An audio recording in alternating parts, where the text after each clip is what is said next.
My name's Shane McElroy and I'm the Head of Technical Development with Glanbia. We're here this morning on a farm in North Kilkenny, and what we want to cover is energy balance in the post-calving cow. The importance of energy is really what it's all about for the cow in that post-calving period.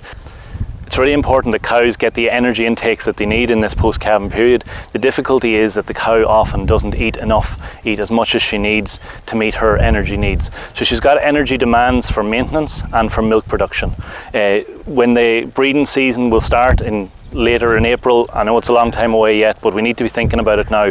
What drives the fertility rate, the submission rates and the conception rate is the energy balance in the post-calving period. So we're not talking about how the cows are fed in April or in May, it's about how the cows are fed in February and March.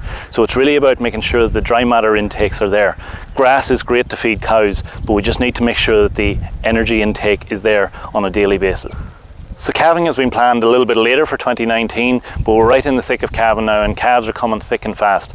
The reason we've got compact calving this year on many farms is because of even though it was a bad spring last year, with this week last year the beast from the east, cows were very well supplemented. There wasn't the grass availability there, but cows got well fed, and we're now reaping the rewards of that with cows calving early, calving compact, and of course that's meaning that cows each have a longer lactation with more milk solids production and a better chance of going in calf early this year. The transition period when moving cows back to full-time grass-based scenarios is an extremely important time on farm.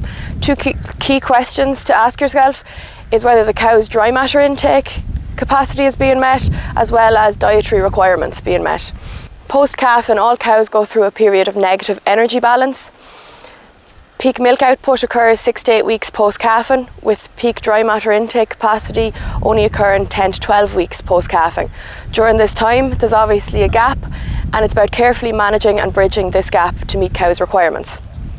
Intake increases from the dry cow intake of generally 10 to 12 kilos of dry matter to 16 to 18 at peak capacity intake. This increases by 0.75 to 1 kilo of dry matter per week post-calving. Body condition score is a key way of assessing where your herd stands currently post-calving, with milk solids also being a key indicator and a more immediate indicator of where the herd is at nutritionally. Ideally, we want cows to lose less than half a body condition score, with this having significant impacts on fertility in the run-up to the breeding season. Intake is a key driver in performance with spring calving herds, and dry matter currently has a huge variation within the Glanbia region, with grass analysis coming back from 15% dry matter to 20% dry matter. So it's important not to overestimate how much your cow can intake and underestimate her energy intake and requirement.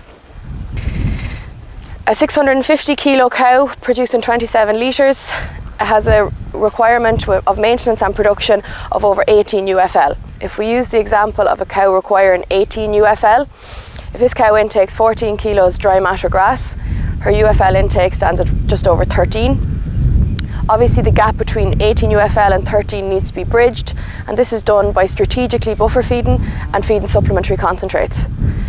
If weather conditions deteriorate, the buffer feeding and supplementary concentrates must be increased. It's important during this critical time on farm in the run-up to the breeding season that the cow is not underfed and all requirements are met.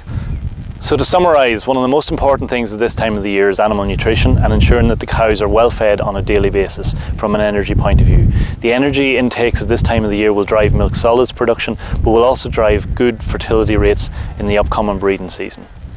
If you need any assistance with feeding your herd or nutritional advice, please contact your local Glanbia representative.